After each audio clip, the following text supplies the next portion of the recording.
que iba a hablar, pero no me cuesta tanto trabajo. Bueno, no hay nada que es mejor que escuchar una historia personal. Nada se le iguala, nada lo que podemos leer ni nos platican. El que lo platica de primera voz, que lo ha vivido, no hay mucho más que decir a eso. Nosotros traemos hoy unos invitados y siempre hemos hablado del embajador y de la importancia de la continuidad. Ya están ustedes jóvenes de tomar la estafeta, la antorcha, y tenemos aquí a los nietos de un justo entre las naciones que por alguna razón, y que si ellos no traen la historia, el que no estaba muy cercano de ella la pudo haber ignorado. Tenemos un justo entre las naciones de Salvador, el único de Salvador, que ha salvado entre 40,000 y 50,000 judíos sin hacer grandes alardes. La historia y el reconocimiento por parte de Yad Vashem viene en el año 2010, cuando en 2009 hay un embajador en Guatemala y Asuntos de Salvador, Honduras, que se topa con esta historia y ellos la traen a Yad Vashem y ahí se le reconoce como justo entre las naciones.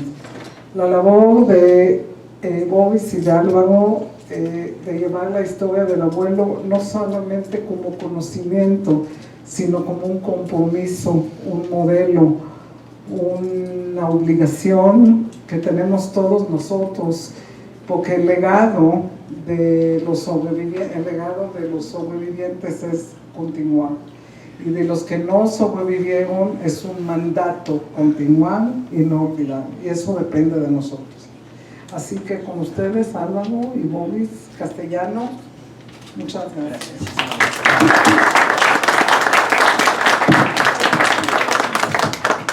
Muchísimas gracias. Yo voy a estar así de pie. Primero quería agradecerles por esa historia. Tuvimos el honor de estar en el museo, en el centro de estudios. Vimos la bicicleta, el arbolito. También vimos un pajarito que tiene el nombre de mi abuelito. En la película que hicimos Boris y yo, que también es una obra artística que hacemos en vivo, es un poquito difícil de explicar, pero que algunos de nosotros vimos anoche, está esa anécdota de mi prima mayor, mucho mayor de edad que yo, believe it or not, y ella le preguntó a mi abuelito antes de que se muriera: abuelito, Israel, ¿qué hizo para agradecerte por ayudar durante el Holocausto? Y él muy, muy orgullosamente dijo: creo que me van a plantar un arbolito en Jerusalén. Para que mi abuelo diga eso con tanto orgullo, porque mi abuelo no era religioso, eso lo sabemos, no era muy religioso.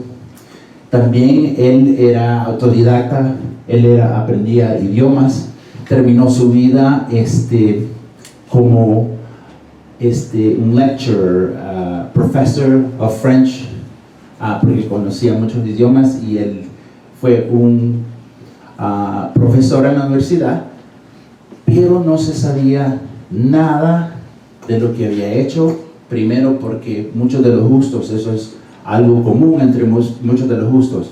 Primero, para ser justo entre las naciones, es como algo que es una desobediencia, ¿verdad? Es contra los deseos de su país. Muchos de los justos, por ejemplo, les puedo dar un ejemplo, el justo japonés, que él, exacto, Sugihara, que murió en completa oscuridad, and completely dishonored, porque desobedecer the empire and the emperor es algo shameful, completamente shameful. Entonces él murió en oscuridad y también con ese dishonor. Ahora que estamos avanzando y que estamos, se puede decir, evolucionando más. El gobierno de Japón sí le reconoce y tiene su monumento. Bueno, lo interesante de esto es que mi abuelito murió en el 77 y nunca tuvo el placer, el honor de conocer a alguna persona, ¿verdad? Que tal vez él había salvado. Pero lo que sucede también es que en esta historia de un justo y de su mejor amigo judío justo, sin el cual esto tal vez se hubieran salvado de una docena de personas, porque el señor, amigo de mi abuelo, was absolutely industrious. Fíjense en este fact, ¿ok? Él, señor Mantelo, fue el primero que publicó lo que estaba sucediendo en Auschwitz, que él fue a todos los periódicos de toda Europa y nadie lo quería publicar, hasta que un solo periódico lo publicó, lo que él dio el testimonio de dos personas que habían escapado con su vida. Ese era el señor Mantelo, y por eso esto se hizo tan grande. Él no puede ser justo porque él era judío, pero mi abuelito sí fue llamado justo. Esta historia de un justo también fue ayudada por un hidden righteous. ¿Cómo se dice en hebreo hidden righteous? Hasid. Un Hasid hidden righteous, ok. Y en la historia de mi abuelo hay otro hidden righteous, ok, otro Hasid, que lo que hizo fue pedir ese documento para una familia. Muchas de las personas que recibieron ese documento salvadoreño, voy a retroceder un poquito. Al principio mi abuelo dio visados y esos son transparentes. His Excellency can tell you when a visa gets issued, the country knows. Se quejaron con el coronel y dijeron que hey, ya deja de dar estas visas, se te prohibí determinantemente hacerlo. Y bueno, pero les ruego que las honren porque vamos a quedar muy mal si no las honramos. Bueno, lo hicieron, pero paró, y después su mejor amigo le pidió un documento que podemos hacer para salvar a mi hermano. Hicieron con otro hidden righteous salvadoreño que redactó eso en el idioma francés para salvar al hermano del señor Mantelo. Ya él, y me voy a corregir yo mismo, porque él sí conocía bien a la familia Mantelo y ellos fueron muy finos con mi abuelito, y él sabía que él era parte de por qué sobrevivieron, ¿verdad? Sí conoció sobrevivientes. Bueno, entonces lo que sucede es que hacen ese documento, funciona con el hermano del señor Mantelo, lo replican y salvaron a miles, porque el señor, su mejor amigo, mandó que se cambió el apellido Mantelo cuando lo instalaron en la fake post, en el consulado salvadoreño. Él contrató estudiantes para que día y noche mecanografiaran, y por eso se hizo tan grande esta historia. Les voy a dar otra pequeñita historia. En nuestro caso, donde ha habido otro righteous, a righteous among the nations, que fue crítico en crear este honor a un righteous among the nations. Primero, sabemos, sin Israel, sin Yad Vashem, no se conocería esta historia, creo. ¿Por qué? No tenemos los recursos, no tenemos la expertise, esos eruditos y esas personas que dan su tiempo para investigar por 10 años. ¿Esta persona hizo esto? ¿Sí o no? Cuando Israel decide, y cuando Yad Vashem dice, sí, el coronel Castellanos es righteous among the nations, a nosotros nos cae la responsabilidad como artistas. Siempre nos preguntan cómo se siente ser nieto del coronel. Decimos un gran orgullo, pero una gran responsabilidad de hablar, ¿verdad? Porque es más fácil. Nosotros decimos en inglés, the heavy lifting The heavy lifting was done by Israel. The heavy lifting was done by Yad Vashem. Y gracias a ellos no será olvidada la historia. Bueno, llegamos a un punto crítico en la vida de cada producción independiente donde se nos acaban nuestros propios recursos. Nosotros estábamos en Israel, en el Negev, estábamos durmiendo en el desierto 4 o 5 noches en un lugar maravilloso que volvimos. Se llama The Negev Camel Ranch, muy cercano a una archaeological gem que se llama Mamshit y Dimona. Sí. En el desierto comenzamos a hablar y dijimos, bueno, este lugar es precioso. Tomemos fotos de lo que vimos y las llevamos. Hicimos eso, las imprimimos gigantescas, quedaron preciosas por Israel, no por nosotros, no por nuestra habilidad. Y nos presentamos a un amigo de trabajo judío de capacidad y con quien siempre habíamos conectado. Y enviamos a su casa 4 fotos preciosas de Israel. Y le dijimos, Rick, one of these is a gift for you. Una de esas es un regalito que te queremos hacer. Cuando lleguemos a recoger las otras 3 que no escojas, te queremos decir por qué estuvimos en Israel. Llegamos, le contamos, inmediatamente de él vino, yo los quiero apoyar en este proyecto, sin saber nada de la situación en la que estábamos. Resulta, nos llama, unos 6 meses, ya habíamos firmado más en Tierra Santa, en Alemania, en Hungría, Argentina, donde quiera que encontráramos sobrevivientes. Dice, ¿cómo les va? ¿Cómo les va con el proyecto? Vengan a la oficina, vamos a hablar. Llegamos, terminamos de hablar, él nos dice, yo los quiero apoyar de nuevo. Y antes de irnos nos dice, because we're poor researchers, nos dice, Álvaro Boris, ustedes saben por qué me conecto tanto a su proyecto, ¿verdad? Nosotros ni sabíamos la historia de Anita Eckstein, quien construyó una ala entera del Holocaust Center en Toronto. ¿Okay? ¿Saben la historia de mi mamá? No. Mi mamá fue rescatada por un single woman con su hijita. La escondieron en una granjita y así sobrevivió ella.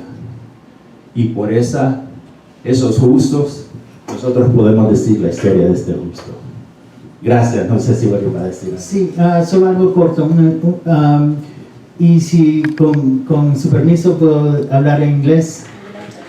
Okay, so when we think of, I know when I think of righteous among the nations, my grandfather being one of them, I think of someone who followed their moral compass, su brújula moral, ¿verdad? So this moral compass is what they follow, even though they're being told, these are your orders, you cannot do this, and if you do this, you will suffer the consequences. But sometimes, you know, I know in the case of my grandfather, he was not the only actor. He was the main part. Maybe he saw an opportunity. He had a power that many other people didn't have. He was a consul in Germany, and so from El Salvador. When you think about that, in the 30s, no one knew what El Salvador was, and so it wasn't particularly a powerful position, but he turned it into that. But the amazing thing about the story of my grandfather is that he could not have done it alone. Of course, Mr. Mantello was critical in making this rescue mission that they conducted into a massive thing. He had the resources, he hired typists, they had a little factory of students.